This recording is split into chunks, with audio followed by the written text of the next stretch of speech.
Hey guys, what's going up? It's Mr. Napalmz here for Grab a Life Gaming, bringing you some Ghost Recon Future Soldier gameplay. Now, I want to start this gameplay off by making an announcement that I do apologize that me and none of the other Grab a Life Gaming members have exactly put up any content. We are, however, still in college. We're doing that whole BS line of work, trying to get our paper so we can at least get the hell out of there and stop doing whatever and stop doing all that crap. But we do plan on coming back to this channel. As a matter of fact, we are massively overdue for a video on this channel, and I just realized this the other day, so got it. So I picked up Ghost Recon Future Soldier, popped this game in, and let me tell you, this game is just awesome. It is amazing. And take it from a former hardcore Call of Duty fan, this game is a hell of a lot better than Call of Duty, at least multiplayer-wise. Campaign, I was expecting maybe a little bit more. But even still, this game's multiplayer massively better than Call of Duty's. But anyway, let me break it down for you. For some of you who has not exactly played this game before, or maybe looking for a few more reviews before you actually decide to go out and buy this game. Now, Ghost Recon Future Soldier. Granted, this is my first. Well, technically, it's my second Ghost Recon game. I did have Ghost Recon Advanced Warfighter at one point in time, but I never really made it past the tutorial, so I wound up getting rid of that game. It wasn't really a problem for me because I only wasted like, what, $10 on it. I bought it from a friend.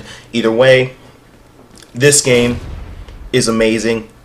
I've already said that, but going into the multiplayer, excuse me, let's break it down into exactly what it has. There are two teams, and each team is divided into at least 3 by now, and these teams consist of the Ghost team and the Bodark team. Now, inside these two teams, there are 2 squads. 2 squads consisting of 3. So, basically, you have 2 other people to watch your back on each squad, and you can spawn on them too, which is something I find very interesting. Which it kind of takes the place of the Battlefield 3 system.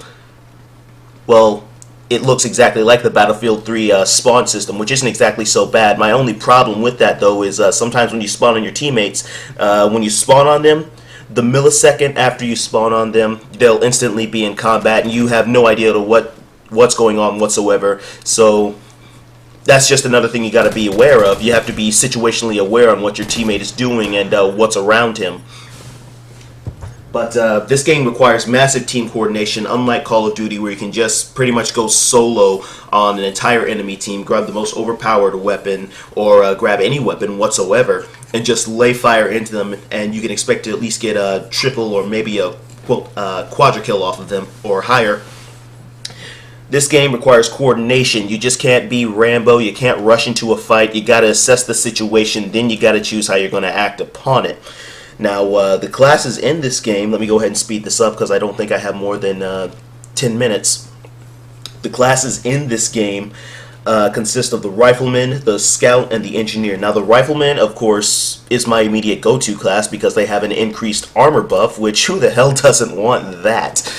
But, yeah, for me, I still have the Call of Duty mindset where I think I can go out and just kill anybody like that. That's why I like the Rifleman, because of that increased buff to my defenses. Just in case I get put down, just in case I have somebody shooting at me, I know I can take maybe a few more bullets before I really have to take cover. Well, I should be taking cover in the first place.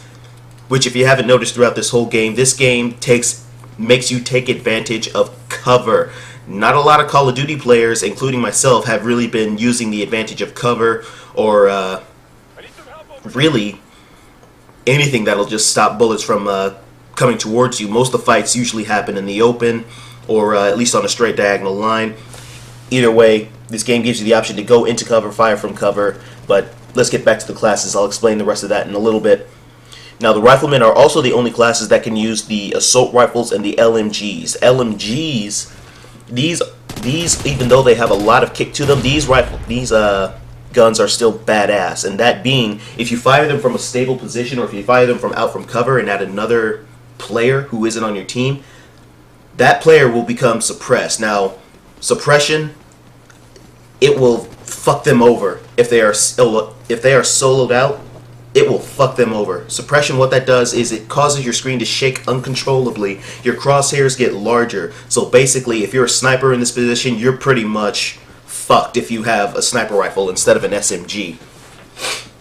Let's see, moving on to the next class, the engineer. These guys are pretty badass. They are basically your recon. These guys tell you where the enemies are, and in some cases, if you're high enough level to actually get a certain piece of equipment, they can actually do the job offensively as well as spotting them out. And this server's lacking a little bit, thus explains the late stealth kill.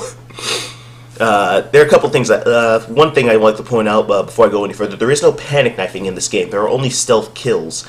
And in a way, it's a good and a bad thing. Stealth kills, you have to wait until the little button or animation loads up, especially in a lagging game like this, before you can actually successfully pull it off. The bad thing about that is it's not instantaneous, like a panic knife. So, good and a bad trade-off here. But anyway, let me go on. The engineers, these guys are your recon. They throw out sensors, they use drones, they spot the enemy wherever they are, and they use carbines. Now, carbines aren't exactly on my top 10 favorite, well, they're not exactly in my top 3 of favorite weapons to use. These weapons for the engineer, if you're ADS, have a massive amount of recoil that I really cannot control. That's why I like the, well, that's why I like the assault rifles. If you manage to modify it right, you can make it so the control is very easy, make it so the control is the highest thing on that gun, and thus it makes it very easy to handle. But for carbines, I just can't see how that is exactly going to happen. Let's see, and the scout class, the final class. These guys are interesting because they have a cloaking system. Now what that is that when they go into cover for a certain amount of time, and if they don't move, then what they'll do is that their cloaking system will kick in, and they will become at least somewhat invisible, about 85% invisible. You can still see a little silhouette out there, but depending on how far you are, that depends on how skilled your eye is on tracking what exactly doesn't belong, or if you can see their silhouette, which is not a bad ability. This game emphasizes snipers to take the traditional role of actually spotting out targets, maybe in the back, and picking them off if they're separated, which I really do like about this game. But some of you may be asking, what about quickscoping? Is quickscoping an option? It is an option, but I highly advise you not do it. Just a suggestion. If you play this game, you're going to figure it out real quick. Let's see, what else can I point about this game as to why you should definitely get it? Well, here's a thought. Coming from, well, I'm not sure if I said this before, but coming from an old hardcore Modern Warfare Call of Duty fan. Sorry, my brain is thinking faster than my mouth. Modern Warfare 3 sucks. Modern Warfare 2 sucks. And by that I mean the multiplayer is completely broken. And unlike in this game, it's actually intact. And I do have a story for this, but I'm going to have to keep it short. I did manage to get a couple of Call of Duty buddies of mine to buy this game and play it with me, but the only thing that really came out of their mouths, and they were hardcore fans like me, they thought this game was broken beyond belief. And I've still seen them do, and even though they still have the game, I catch up with them online every now and again, I'm still seeing them do the same thing. They're not really utilizing cover, they're not coordinating with their team, which ultimately winds up in a loss. Now, if you play Call of Duty and you just want to feel like Rambo for 5 minutes, then far be it, be my guest. But if you're looking for something a little bit more tactical, something a little bit more in-depth, where you actually have to work with other people because teamwork wins the frickin' battle, this is definitely the game for you. But anyway, guys, I gotta run. I'll talk to you later. You guys have a good one out there and enjoy the rest of this gameplay. Part 2 and 3 of this gameplay might be up because this was a 30-minute game. Oh, actually, before I go, I want to point this out. When the game has a host migration and it has to change hosts, this game does an amazing thing to where the whole match will actually reset. As in, it'll put you back to start and say, okay, try again, the whole thing. Which, in some ways, I see it as a bad thing. In some ways, it's a good thing. Like, if you want to play for 5 minutes, then you probably don't want this game because you'll probably get a host migration that resets the whole thing. However, if you're looking to rack up some major EXP, host migration is for you. It doesn't reset the scoreboard. It just resets the objectives and the spawns. But anyway, now I gotta go. You guys have a good one and stay safe out there.